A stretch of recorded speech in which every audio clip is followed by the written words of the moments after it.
आइए आज क्लास 10 का एक्सरसाइज हम शुरू करते हैं और हमारे पास एनसीईआरटी का किताब है और आज का जो हमारा एक्सरसाइज है वह 2.1 है, अर्थात पोलिनोमियल्स का जो भी चीज जो क्लास 10 में पढ़ना था हमने उसका पहले जो भी निचोड़ था, जो बेसिक जो नॉलेज थी, जो बेसिक जो जानकारियां थी हमने उसको पढ़ लिया, हमने सब याद करना सीख लिया, हमने फॉर्मूला के बारे में जान लिया। तो आइए आज हम एक्सरसाइज के बारे में चर्चा करते हैं। और दोस्तों आप लोग भी अपना किताब खोल के बैठिएगा। जैसे कि फर्स्ट जो हमारा एक्सरसाइज जो है यह बोल रहा है कि किसी बहुपद p ऑफ x के लिए y बराबर px का ग्राफ नीचे आकृति 2.10 में दिया हुआ है, अर्थात नीचे आप अपने किताब में देखिएगा तो नीचे आप लोग की किताब में कुछ आकृतियां जो फिगर हैं दी गई हैं। प्रत्येक स्थिति में p ऑफ x के शून्यंकों की संख्या बताना है, अर्थात x चर पे कितने शून्यंक हैं उनकी संख्या बताना है। और दोस्तों मेरे पास चूंकि यह हिंदी मीडियम का किताब है और आपको उम्मीद है कि थोड़ा सा भी फर्क नहीं पड़ेगा, क्योंकि जैसे कि ऑलरेडी बताया गया है कि यह जो हमारा बैच जो है यह सीबीएसई और बिहार बोर्ड दोनों के लिए होगा, अर्थात आपको माध्यम का कोई फर्क नहीं पड़ेगा। दोस्तों आइए अब हम बनाने का प्रयास करते हैं। जो हमारे पास जो फर्स्ट जो एक्सरसाइज का जो फर्स्ट हमारा क्वेश्चन है वह यह y टर्म है और यह x टर्म है, यहाँ हमारा मूल बिंदु दे रखा है और एक लाइन जो y एक्सिस को काटा है, जबकि बात कर रहा है कि p ऑफ x के शून्यंकों की संख्या बताना है, नहीं जो x चर पे जो काटे उसके शून्यंकों की संख्या बतानी है। तो एक तो सबसे पहले चीज की यह एक तो स्ट्रेट लाइन है, तो स्ट्रेट लाइन है तो मैंने बताया था आप लोगों को जब हम इसके पोलिनोमियल्स के बारे में जब पढ़ रहे थे, जो उसके डिफिनेशंस के साथ साथ जो उसके एक्सप्लेनेशन जो था पोलिनोमियल्स में क्या क्या चीज जो हमें पढ़ना था, जिसमें क्यूबिक, क्वाड्रेटिक, साथ ही साथ लीनियर और जो भी चीज था, ग्राफ के लिए भी मैंने एक वीडियो बना दिया था, आप लोग जरूर से देख लीजिएगा। तो जब यह सीधी रेखा है तो सबसे पहले तो इसको जान लेंगे कि यह लीनियर इक्वेशन होगा, लीनियर पोलिनोमियल होगा, अर्थात हमारे पास जो इसका जो कंडीशन होगा वह एक रैखिक बहुपद का होगा। लेकिन यह एक्स एक्सिस को किसी भी अक्ष पे नहीं काट रहा है, किसी भी पॉइंट पे नहीं काट रहा है, अर्थात इसको इसके जीरोज की जो संख्या है वह कितनी है, शून्य है, अर्थात नहीं है, बिकॉज यह एक्स एक्सिस को किसी भी पॉइंट पे नहीं काट रही है या किसी भी पॉइंट को नहीं छू रही है। और अगर छूती, और जैसे कि मान लीजिए कि अगर यह ऐसे छूती या ऐसे छूती या ऐसे, लेकिन यह एक स्ट्रेट लाइन में होती, तब हम इस स्थिति में बोलते कि हमारे पास यह एक शून्यंक है जो एक्स एक्सिस पे काट रहा है, अब चाहे ग्राफ के कोई पे जिस पे काटता मान लीजिए, लेकिन इसका एक शून्यंक हमारे पास है। और जब यह एक शून्यंक है और सीधी रेखा इसको काटा है तो स्थिति आपको मैं बताया हूं ना, हमेशा वह लीनियर पोलिनोमियल का, अर्थात जो हमारे पास रैखिक या घातीय बहुपद होगा उस स्थिति में ही वह उसको सीधा काटेगा और उसका शून्यंकों की संख्या 1 होगी। दोस्तों उम्मीद है आपको अच्छे से समझ में आ गया होगा। आइए आगे के बारे में चर्चा करते हैं। सेकंड जो है ये इस फॉर्म में है, ऐसे ही बहुत सारा जो फिगर जो दे रखा है आप इसको बनाइएगा, ऐसे करके काटा है और यह एक्स एक्सिस पे एक बार काटा हुआ है, तो इसके शून्यंकों की संख्या कितनी हो जाएगी, 1, अर्थात यह एक बार शून्यंकों की संख्या कितनी हो गई, 1। इसने एक्स एक्सिस पे काटा है एक जगह। उम्मीद है आपको अच्छे से समझ में आ रहा होगा। ऐसे ही इसके जितने सारे क्वेश्चन है, जैसे 3 नंबर क्वेश्चन में 3 नंबर का जो हमारा इसका जो ग्राफ जो दे रखा है वह इस फॉर्मेट में दे रखा है, तो हम देख रहे हैं ना 1 2 3 जगह से होकर यह गुजर रही है, अर्थात इसका जो शून्यंकों का जो संख्या हो जाएगा वह 3 हो जाएगा। दोस्तों ऐसे ही आप पूरी एक्सरसाइज को बना लीजिएगा। आइए हम लगे हाथ एक्सरसाइज 2.2 भी पढ़ लेते हैं।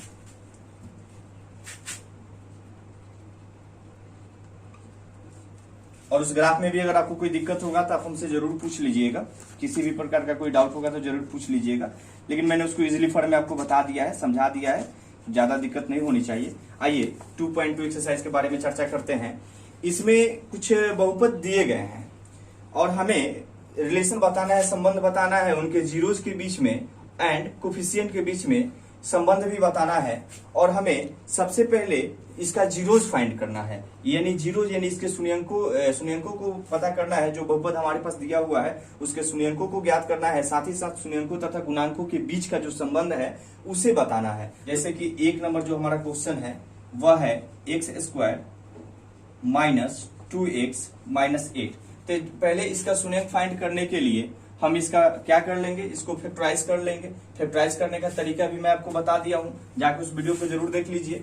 तो चूंकि यह सी टर्म हो गया या ए टर्म हो गया, ए को सी से मल्टीप्लाई करवा देते हैं, तो 8 में 1 से करवाएंगे तो 8 ही आएगा। दो संख्या हमको ऐसे चाहिए कि उसको जोड़े घटाएं तो 2 आ जाए और गुना करें तो 8 आ जाए। तो 4 और 2, क्योंकि 4 में 2 से गुना करेंगे तो 8 आ जाएगा और 4 में से 2 को घटा देंगे तो 2 हो जाएगा। अर्थात इस स्थिति में इसको हम चाहें तो लिख सकते हैं x square minus 4x plus 2x minus 8।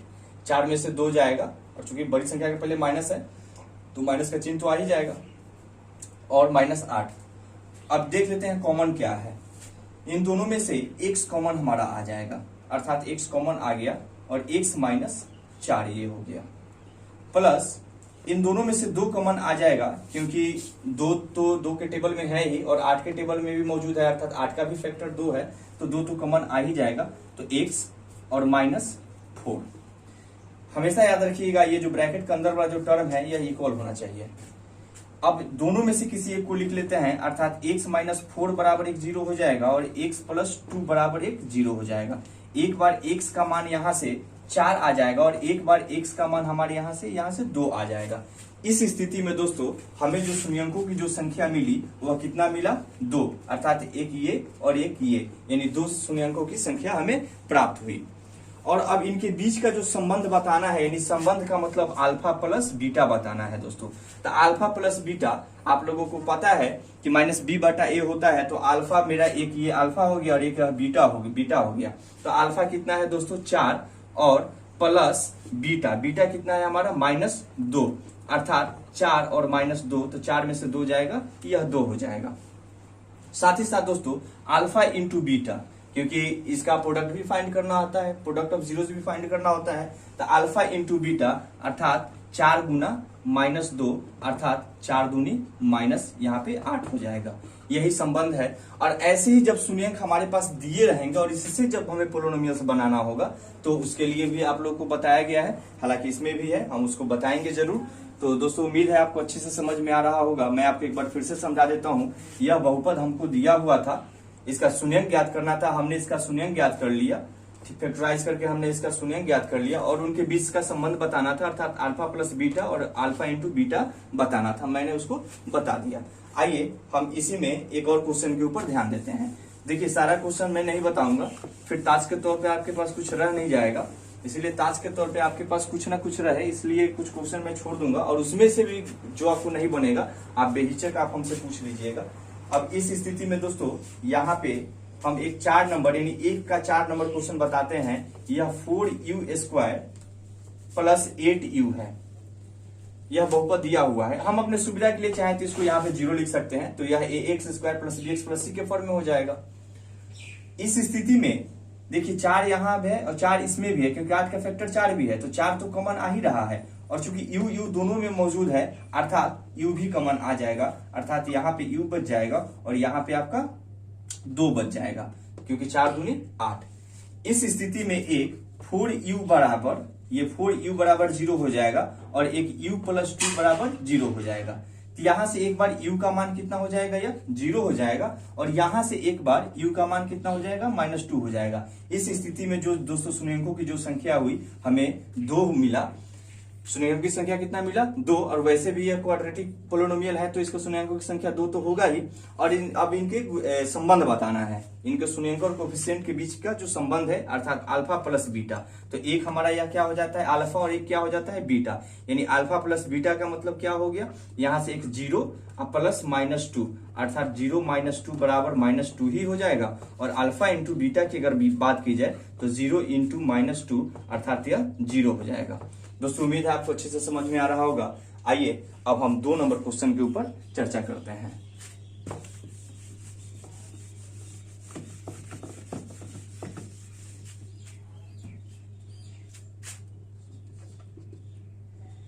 इसमें आपको एक द्विघात बहुपद ज्ञात करना है। द्विघात बहुपद अर्थात p ऑफ x फाइंड करना है जो ax² plus bx plus c के फॉर्म में हो। और इसे फाइंड करने के लिए मैंने आपको एक फॉर्मूला बताया था कि a into x² minus alpha plus beta into x plus alpha into beta. आपको याद होगा, जरूर याद रखना चाहिए, ठीक है। और इसमें दोस्तों हमें दे रखा है एक नंबर में कि यह हमारा जो जीरोस जो दे रखा है अर्थात अल्फा जो दे रखा है वह 1/4 दे रखा है और बीटा जो दे रखा है वह -1 दे रखा है। तो आप चाहें तो इसको दो तरीका से बना सकते हैं। आप इसमें उसका मान डायरेक्ट अल्फा प्लस बीटा का मान निकाल के इसमें डाल दीजिए, या अगर इसको -b/a करके बना रहे हैं तो इसको भी या ये हो जाएगा आपका c/a। अब ये स्थिति कब आएगी, जब हम अल्फा प्लस बीटा -b/a हमारा होता है ना, तो चूंकि यह 1/4 है और अल्फा इंटू बीटा मेरा c/a होता है और यहाँ पे -1 है, और चूंकि a का मान 4 रखना है और c को -1 के फॉर्म में रखना है, अर्थात इसको हम चाहें तो -4/4 लिख सकते हैं। 4 से 4 कट जाएगा और माइनस है तो 1 तो हो ही जाएगा और a का मान भी 4 आ जाएगा। इस स्थिति में चाहे तो हम सीधे यहाँ पे उसका मान रख के बना सकते हैं। जैसे कि मान लीजिए दोस्तों अल्फा प्लस बीटा का हम यहाँ से मान रख लेंगे, यानी a into x² minus alpha plus beta का मान दोस्तों कितना आया है 1/4 into x plus alpha into beta दोस्तों मेरा कितना है -4/4। दोस्तों उम्मीद है आपको अच्छे से समझ में आ रहा होगा। और चूंकि a तो सबके लिए कॉमन है और a का मान कितना है 4 है, अर्थात इसको मैं मिटा देता हूं, यहाँ पे ये 4 हो जाएगा और 4 से सब में गुना हो जाएगा, तो ये कितना हो जाएगा 4x²। और चूंकि माइनस तो है ही और 4 से इसमें गुना होगा तो 4 से 4 तो कट जाएगा, तो यहाँ पे -x बच जाएगा।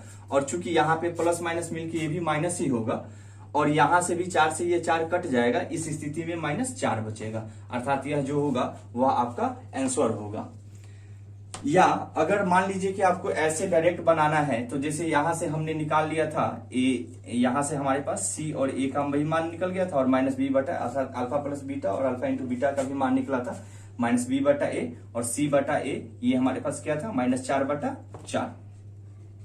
यह -1 के फॉर्म में था तो c -1 के फॉर्म में है ही और a का मान जो 4 करना है वो तो हमारे पास है ही। तो इसको भी चाहे तो हम डायरेक्ट यहां से बना सकते हैं। a का मान हमारे पास कितना है 4 है, तो यह 4x² हो जाएगा, a का मान हमने 4 रख दिया, प्लस b का मान देखना है, तो b का मान हमारे पास कितना है 1 है, अर्थात यह -1 इंटू x हो जाएगा, क्योंकि b का मान तो यह माइनस उधर चला जाएगा तो -1 हो जाएगा। अब प्लस c का मान, मेरा c का मान कितना था, तो c का मान -4, अर्थात यहाँ c का मान -4। इस स्थिति में यह 4x² -x और -4 हो जाएगा। दोस्तों उम्मीद है आपको अच्छे से समझ में आ रहा होगा।